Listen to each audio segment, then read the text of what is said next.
Hi friends, വീണ്ടും ഒരു evening snack recipe ആയിട്ടാണ് ഞാൻ വന്നിട്ടുള്ളത്. അപ്പോൾ ഇഫ്താറൊക്കെ അല്ല, അപ്പോൾ നമുക്ക് പെട്ടെന്ന് തന്നെ തയ്യാറാക്കി എടുക്കാൻ പറ്റുന്ന ഒരു ചിക്കൻ കട്ട്ലറ്റിൻ്റെ വീഡിയോ ആണ് ഞാനിവിടെ കാണിക്കുന്നത്.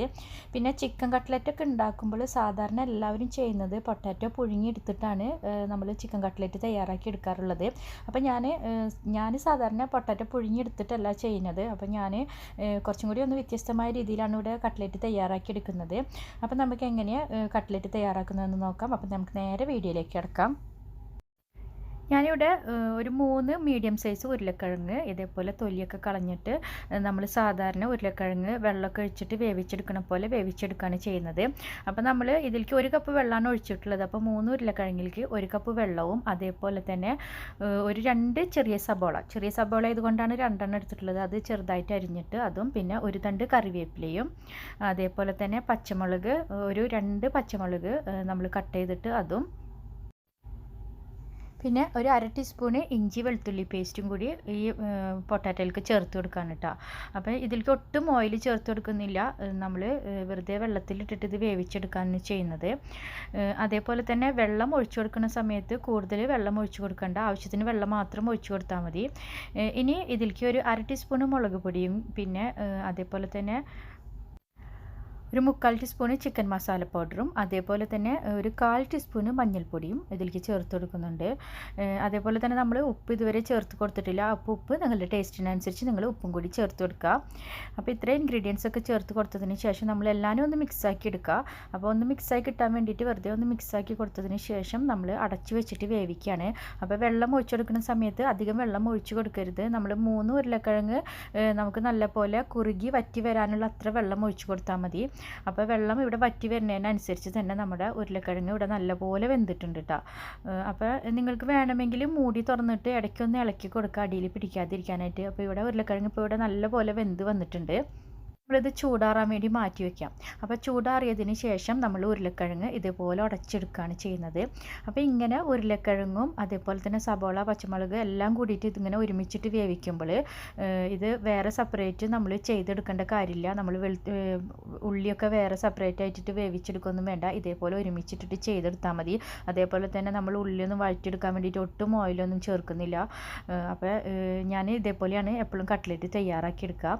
അപ്പോൾ ഉരുളക്കിഴങ്ങ് നല്ലപോലെ ഉടച്ചെടുത്തതിന് ശേഷം ഇപ്പോൾ ഇവിടെ ഉപ്പും മഞ്ഞളും കൂടി ചേർത്തിട്ട് വേവിച്ചിട്ടുള്ള ചിക്കൻ ഇതുപോലെ ചെറിയ പീസാക്കിയിട്ട് നമുക്ക് ചേർത്ത് കൊടുക്കാം.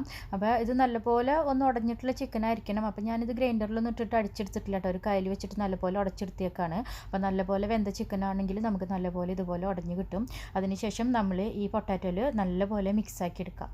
നല്ലപോലെ മിക്സാക്കി എടുത്തതിന് ശേഷം നമുക്ക് വേണമെങ്കിൽ ഇതൊരു അരമണിക്കൂർ ഫ്രിഡ്ജിൽ വെച്ച് കഴിഞ്ഞിട്ടുണ്ടെങ്കിൽ നമുക്ക് നല്ലപോലെ ഷേപ്പിൽ ചെയ്തെടുക്കാൻ പറ്റും. അപ്പോൾ ഞാനിപ്പോൾ ഇവിടെ ഫ്രിഡ്ജിലൊന്നും വെച്ചിട്ടില്ല കേട്ടോ. പെട്ടെന്ന് തന്നെ തയ്യാറാക്കി എടുക്കേണ്ടത് കൊണ്ട് പെട്ടെന്ന് തന്നെ നമ്മളിപ്പോൾ ഇവിടെ റസ്ക് പൊടിയും അതേപോലെ തന്നെ ഒരു മുട്ടയാണ് എടുക്കുന്നത്.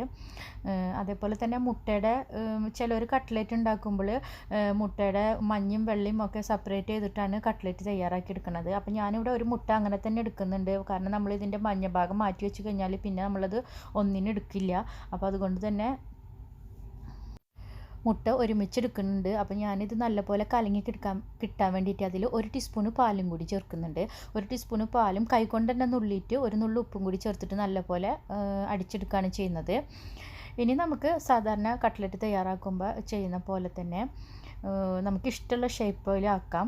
ഞാനിപ്പോൾ ഒരു റൗണ്ട് ഷേപ്പിലാണ് എടുക്കുന്നത്. ഇതേപോലെ ഓരോ റൗണ്ട് ഷേപ്പിൽ ആക്കിയിട്ട് നമ്മൾ ആദ്യം തന്നെ ഈ മുട്ടയിൽ മുക്കിയതിന് ശേഷം നമ്മൾ റസ്ക് പൊടിയിൽ മുക്കുക. അതിനുശേഷം എല്ലാ കട്ട്ലറ്റും നമ്മൾ ഇതേപോലെ ചെയ്തെടുക്കാം. അപ്പോൾ എല്ലാവരും തയ്യാറായതിന് ശേഷം മാത്രം നമ്മൾ പൊരിക്കാൻ നിന്നാൽ മതി.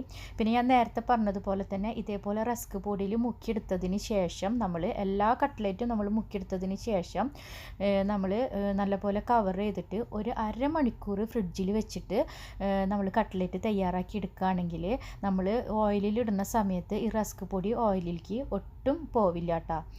അപ്പം ഞാനിന്നിപ്പോൾ അതുപോലെ ചെയ്തെടുക്കണില്ല. നേരത്തെ പറഞ്ഞതുപോലെ എനിക്ക് പെട്ടെന്ന് തയ്യാറാക്കി എടുക്കാൻ ഉള്ളത് കൊണ്ട് ഞാനിപ്പോൾ ഇത് ഫ്രിഡ്ജിലൊന്നും വെക്കുന്നില്ല. ഞാനത് അപ്പം തന്നെ പൊരിച്ചെടുക്കുകയാണ്. അപ്പോൾ റസ്ക് പൊടി ഓയിലിൽ തോന്നുന്ന ആൾക്കാരുണ്ടായിരിക്കും. മിക്കപ്പോഴും അങ്ങനെയാണ്. നമ്മൾ പെട്ടെന്ന് തന്നെ തയ്യാറാക്കി എടുക്കുമ്പോൾ റസ്ക് പൊടി ഓയിലിലേക്ക് നല്ലപോലെ ഇങ്ങനെ പോവും. അപ്പോൾ അങ്ങനെ ഉണ്ടെങ്കിൽ ഒരു അരമണിക്കൂർ ഫ്രിഡ്ജിൽ വെച്ചതിന് ശേഷം നമ്മൾ ഇതേപോലെ ചൂടായ ഓയിലിൽ ഇട്ടിട്ട് പൊരിച്ച് കോരിയെടുത്താൽ മതി കേട്ടോ. അപ്പോൾ ഇനിയിപ്പോൾ നമ്മുടെ ഓയിലൊക്കെ ചൂടായി കഴിഞ്ഞിട്ടുണ്ട്. അപ്പോൾ കട്ട്ലറ്റ് ഒന്നൊന്നായിട്ട് നമ്മൾ ഇതിലിട്ട് കൊടുക്കുകയാണ്. അപ്പോൾ എപ്പോഴും ഞാൻ പൊരിക്കുന്ന സമയത്ത് പറയുന്നതാണ്, ഹൈ ഫ്ലെയിമിലിട്ടിട്ട് ഓയിൽ ചൂടായി കഴിഞ്ഞാൽ പിന്നീട് നമ്മൾ ഫ്ലെയിം കുറയ്ക്കണം. പിന്നെ നമ്മൾ ഹൈ ഫ്ലെയിമിലിട്ടിട്ട് ചെയ്തെടുക്കാൻ പാടില്ല. അപ്പോൾ ഉള്ളൊന്നും വേവില്ല, പുറം വേഗം കരിയുകയും ചെയ്യും. അപ്പോൾ നമ്മൾ കട്ട്ലറ്റ് ഇട്ട് കൊടുത്തതിന് ശേഷം ഫ്ലെയിം കുറച്ചിട്ടുണ്ട് കേട്ടോ. അപ്പോൾ മീഡിയം ഫ്ലെയിമിലോ അല്ലെങ്കിൽ ലോ ഫ്ലെയിമിലോ ഇതേപോലെ രണ്ട് സൈഡും കളറ് ഇതേപോലെ കളറ് വരുന്ന വരെ തിരിച്ചും മറിച്ചും ഇട്ടിട്ട് പൊരിച്ച് കോരിയെടുക്കുക. അപ്പം നമ്മുടെ ടേസ്റ്റി ആയിട്ടുള്ള ചിക്കൻ കട്ട്ലറ്റ് ഇവിടെ റെഡിയാണ്. അപ്പോൾ എല്ലാവരും ട്രൈ ചെയ്യണം. അതേപോലെ തന്നെ വീഡിയോ കണ്ടതിനും ഇതുവരെ സപ്പോർട്ട് ചെയ്തതിനും എല്ലാവർക്കും ഒരുപാട് താങ്ക്സ് ഉണ്ട്. വീണ്ടും പുതിയൊരു വീഡിയോയിലൂടെ പുതിയൊരു റെസിപ്പിയിലൂടെ കാണാം.